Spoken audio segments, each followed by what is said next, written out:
Zee Marathi, चर्चाही होणारच। ST महामंडळाच्या वर्धापन दिनानिमित्त राज्यातील सर्व प्रसाधनगृह मोफत करून प्रवाशांना मोठा दिलासा दिला जाईल। तसेच शिरोळ तालुक्यातील कुरुंदवाड आगाराला 10 बसेस तर इचलकरंजी आगाराला 15 बसेस देण्याची घोषणा केली। कोल्हापूर विभागाला एकूण 120 नवीन बसेस देण्यात येणार आहेत। जयसिंगपूर बस स्थानकाची इमारत दुमजली उभारण्यासाठी चालू आर्थिक वर्षात तात्काळ निधीची तरतूद केली जाईल। बस स्थानकात दर 4 तासांनी स्वच्छता, रात्री थांबणाऱ्या बसची यांत्रिकीकरणाच्या माध्यमातून स्वच्छता आणि प्रवाशांसाठी आधुनिक सुविधा उपलब्ध करण्यावर भर देण्यात येणार आहे। या सर्व निर्णयामुळे प्रवास अधिक सुरक्षित, स्वच्छ आणि सुलभ होणार असल्याची घोषणा परिवहन मंत्री प्रताप सरनाईक यांनी केली। 2 कोटी रुपयांच्या निधीतून बांधण्यात आलेल्या जयसिंगपूरतील नूतन बस स्थानकाचा लोकार्पण सोहळा नामदार सरनाईक यांच्या हस्ते पार पडला। यावेळी ते बोलत होते। प्रारंभी फीत कापून नूतन बस स्थानकाचा लोकार्पण सोहळा पार पडला। प्रारंभी स्वागत जयसिंगपूरचे नगराध्यक्ष संजय पाटील अड्रावकर यांनी केलं। प्रास्ताविक एसटी महामंडळाचे अमृता तामणकर यांनी केलं। या कुरुंदवाड आगारातील तोटा कमी करण्यासाठी सोमालकीच्या बसेस उपलब्ध करून देण्याची गरज त्यांनी अधोरेखित केली। शिरोळ तालुक्यातील कोंडेगिरी जांभळे दरम्यानच्या भागात एटीएस साठी स्थापन करण्यात यावं या सर्व मागण्यांच्या माध्यमातून स्थानिक नागरिकांच्या समस्या सोडवून परिवहन व्यवस्था अधिक सक्षम व लोकाभिमुख करण्याची अपेक्षा त्यांनी व्यक्त केली। एवढी नगराध्यक्ष संजय पाटील यड्रावकर यांनी जयसिंगपूर बस स्थानकामध्ये वाहतूक नियंत्रण कक्ष स्थापन करण्यात यावं या मागणीचं निवेदन परिवहन मंत्री प्रताप सरनाईक यांना दिलं।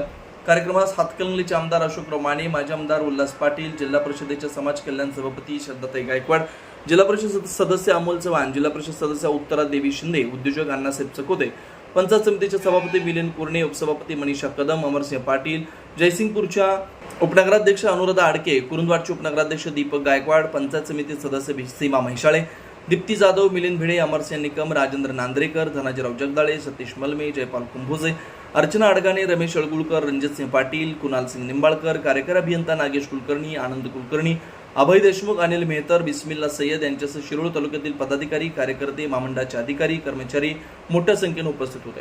आभार अभय देशमुख यांनी मानलेत। कुंभोज प्रतिनिधी विनोद शिंगे। त्या ठिकाणी कचरा कुंडी सुद्धा आम्ही देतोय, त्या कचरा कुंडीमध्ये टाका आणि एसटी महामंडळाला एवढी मदत करा। त्याचबरोबर दुसरी महत्त्वाची सूचना, 1 जून एसटी महामंडळाचा वर्धापन दिन आहे। त्या वर्धापन दिनापासून साफसफाई ही तर आम्ही करणारच आहोत, परंतु जे काही शौचालय आहेत, आज सुलभ शौचालय आहे परंतु त्यांना नोटीस दिलेले आहेत, त्यांना आम्ही खाली करणार आहोत आणि सर्वसामान्य प्रवाशांना, आम्हाला महिलांना आणि पुरुष मंडळींना 1 जून पासून प्रसाधनगृह हे मोफत एसटी महामंडळानं केलेलं आहे। त्यामुळे प्रसाधनगृहामध्ये कोणाला पैसे मोजायची गरज नाही, अशा पद्धतीचं एक निवेदन आजच्या ह्या कार्यक्रमाच्या प्रसंगी या महामंडळाचा अध्यक्ष म्हणून मी तुम्हाला करतो।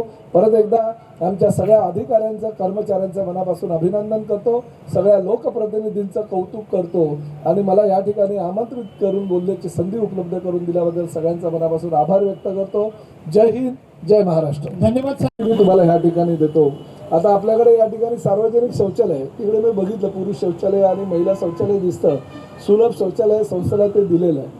एक आनंदाची बातमी देतो। आता काय होत आहे की आता हे आपण एसटी स्टँड बनवलं, पण याची साफसफाई कोण करणार हा प्रश्न निर्माण होतो। अस्वच्छता आता नवीन आहे, मी मंत्री साफसफाई झाली असेल, परंतु भविष्यामध्ये ह्या एसटी स्टँडमध्ये दर 4 तासांनी साफसफाई होईल, स्वच्छता होईल। या ठिकाणी येणारी बस जी रात्री थांबेल ती बस सकाळी यंत्राच्या साहाय्याने धुतली जाईल। त्याचबरोबर त्या बसमध्ये कचरा जर असेल तर तो साफ केला जाईल। कचरा टाकण्यासाठी एक कचरा कुंडी त्या बसमध्ये ठेवली जाईल, जेणेकरून प्रवाशांनी सुद्धा लक्षात घ्या, लगेच आपलं झालं स्टेशन आलं की लगेच आपला ते वडापावचा